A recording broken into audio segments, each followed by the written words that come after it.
हवस भी क्या चीज़ होती है, इंसान को वह काम करने पर मजबूर कर देती है जो वह करना भी नहीं चाहता। दीक्षा ने गरीब घर में जन्म लिया था। दीक्षा से बड़ी 2 बहनें थीं और दीक्षा उन दोनों से सबसे छोटी थी। दीक्षा के पापा को बेटे की ख्वाहिश थी, पर ऊपर वाले ने उन्हें 3 बेटियां दी थी। इस वजह से दीक्षा के पापा का व्यवहार कुछ ठीक नहीं रहता था। वो अक्सर दीक्षा की मम्मी से लड़ते रहते थे। बेटे की आरज़ू में दीक्षा के पापा ने दूसरी शादी कर ली थी।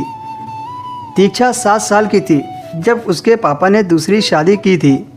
तब से दीक्षा को अपने पापा कभी कभार ही देखने को मिलते थे। पिता के दूसरी शादी करने के चलते घर में खाने को अक्सर कुछ नहीं होता था। तंग आकर दीक्षा की माँ लोगों के घरों में काम करने लगी, जिससे घर का गुजारा होने लगा। दीक्षा की बड़ी बहन शादी के लायक हो गई थी।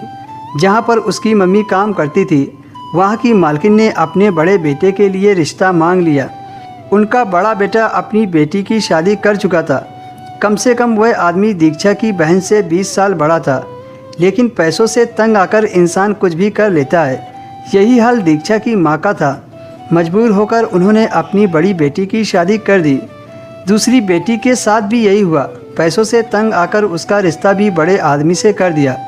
दीक्षा की माँ ने यह सोचकर अपनी बेटियों का रिश्ता कर दिया था कि मेरी बेटियों ने जो परेशानी मेरे घर में उठाई है, कम से कम ससुराल में तो नहीं होगी। वह अच्छा खाएंगी, पिएंगी, अच्छे कपड़े पहनेंगी। लेकिन दीक्षा की अम्मी का यह सोचना गलत साबित हुआ था, क्योंकि जब भी दीक्षा अपनी बहनों के घर जाती तो वह उन्हें नौकरानी बने देखती थी। उनके पति को घर संभालने के लिए औरत की ज़रूरत थी, न कि बीवी की। अपनी बहनों की ज़िंदगी देखकर दीक्षा ने फैसला कर लिया कि वह किसी बड़े उम्र के आदमी से शादी नहीं करेगी। दीक्षा की माँ दीक्षा की शादी बहुत जल्दी करना चाहती थी, लेकिन दीक्षा ने जिद करके हाई स्कूल पास कर लिया। उसके बाद जब दीक्षा को इंटर करने का शौक़ हुआ तो वह सरकारी कॉलेज में जाने लगी। दीक्षा को ले जाने छोड़ने वाला कोई नहीं था, इसलिए वह अकेले ही आती जाती थी। तभी दीक्षा की मुलाकात एक दिनेश नाम के लड़के से हो गई। वह कॉलेज के रास्ते में खड़ा रहता था। दीक्षा ने कई बार नोटिस किया कि वह सिर्फ दीक्षा के लिए ही खड़ा होता है।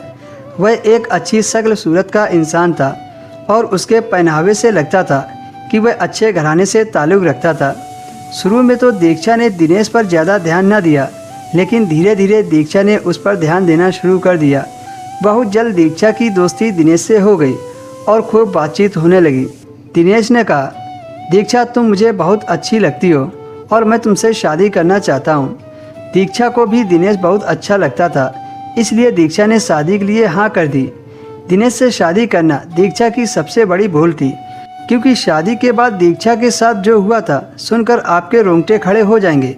दोस्तों, इसके आगे की कहानी आपको नेक्स्ट वीडियो में सुनने को मिलेगी।